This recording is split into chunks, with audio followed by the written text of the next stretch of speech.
Hey guys, today's video has been a long time coming. I've wanted to do a video about this for years now. And today's video is about plantar fasciitis.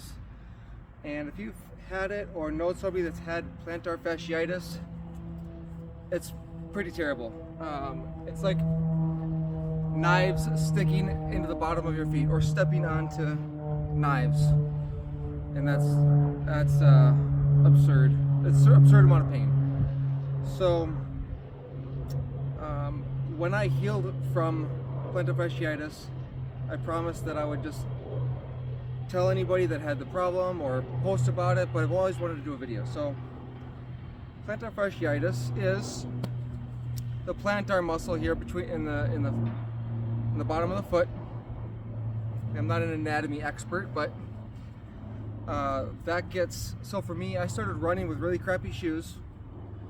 Out of nowhere, and you don't want to just start doing things out of the blue without getting your feet and the arches of your feet warmed up and starting slow. So if you start walking barefoot more and more, walking in sandals a lot, it could even, it could happen in a multitude of different ways. You change your shoes around and you lose your arches, you have weak arches, that sort of thing. But anyways, this video is about how I'm sharing how I healed from plantar fasciitis and how you can as well. So you're going to need three purchases. Okay? The first purchase is, it's called Rubs, R-U-B-Z. I just got it at one of the shoe stores that I bought these insoles, and where I bought a pair of sandals as well. So these are two out of the three. So this is a little knobby rubber ball. So that'll be using to roll on your foot, which I'll demonstrate. And these are soles, and it's called yoursole.com, and I'll put the link in the video or down below. It's sole, S-O-L-E, and these are what you're going to be using for quite a bit of time. Months in a row, and putting these in your pair of your shoes or boots. So, and then the third purchase is going to be a pair of shoes and or boots or both, with a nice solid sole at the bottom of the shoe. I wish I had a shoe, but here's my sandal.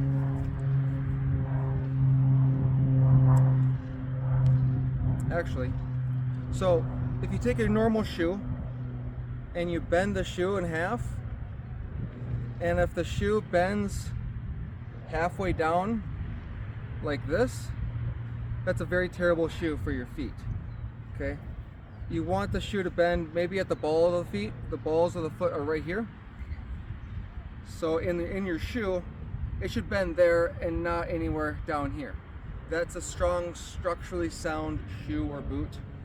Okay, and the next thing is around the outside of the shoe. See, pretend I have a shoe.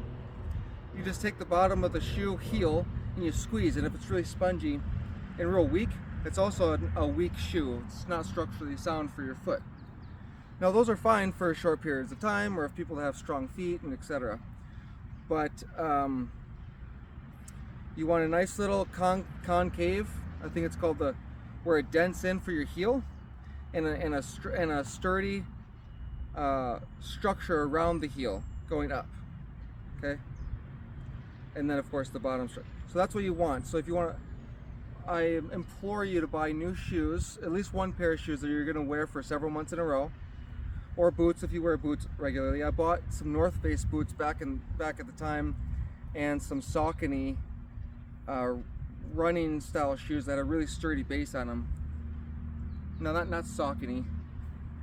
I'll link what I bought, but anyways. And then you're gonna buy these soles, like I said before, to put inserts into your shoes. And then they have sandals that are called the same brand name, S-O-L-E, sole, sandals. Okay.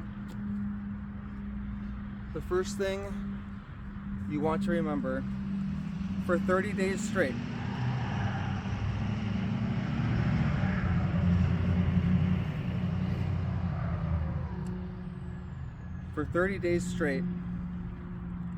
you will not be standing or walking on your bare feet at all. Not in the shower, not anytime at all.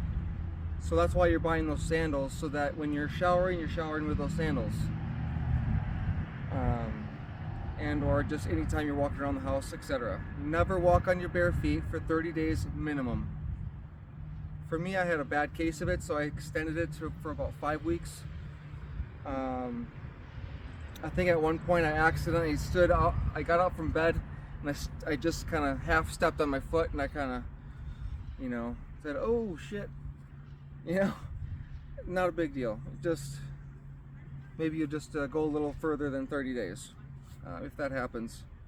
Or if you end up walking around a bunch, then, play it by ear. I don't know. You're gonna have to maybe start the 30 days over again if you walk on it too much barefoot. So the sole sandals at all times when you're walking around, and or your shoes with the soles. Okay. Now, this every morning when you get out of bed, just step out of bed and just roll your foot. Start slow, start easy, and then after a few days, after a week or two, you might be able to go a little further, but you don't want any pain, just nice. If it's a little uncomfortable, that's fine. Just roll it for about 1 minute each foot. 1 minute each foot, and then again in the evening if you want to, but at least once a day, or once a day is good. Twice a day is fine, just as long as there's a long period of time, morning and night. Okay, so that is it. You're gonna wake up, you're gonna do that rubber ball on your foot. Then you're gonna be wearing your sole sandals everywhere that you would wear sandals, of course, or just wearing your shoes. You don't have to wear your sandals at all unless you're in the shower or whatever else, but overthinking this. Just sandals and or your shoes or boots with the soles in them. Even really sturdy shoes. I bought those really sturdy boots and the sturdy pair of shoes, and I put the soles in them as well. I think it's been 10 years now. It's been over 10 years now, but I think that it was a little too much at certain times, so I took the soles out. I'm not sure. If it gets really too uncomfortable for your feet, either take a break and then get off your feet, or take the soles out for a short period of time, put them back in. I do remember a little bit of pain, a little uncomfortability, but I think I pushed through it. As long as it's not pain and not, making your situation worse, which there's going to be a little bit of pain because you're usually with plantar fasciitis, I think your arches are weak and the muscles are weak, and so when you wear shoes that actually have good arch support, it's going to feel uncomfortable. That's anybody, really. So that is your recipe. Those are the ingredients. That's how I recovered. I was good in 30 days. About 5 weeks. I remember going a little 5 weeks without barefoot at all. And then when you start doing barefoot, very little barefoot, and then just start slow. And it took me about, I was recovered. I was basically healed in about 5-6 weeks. The idea is to do it for about minimum 30 days, but I did it for, it took me 6 months to really not feel any pain, any discomfort anymore, to be fully healed, 5 to 6 months.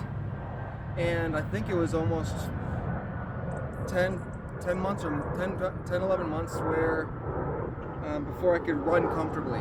So, some people deal with this for years on and off, but it never goes away. Mine completely went away. It completely was gone after a year. So just do the work at the very beginning and you won't have to worry about this.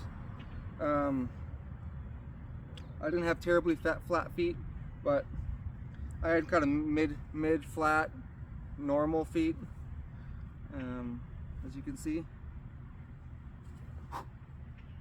Can you see how fast it is? Okay, here's your healing for plantar fasciitis. Thank you. See you soon.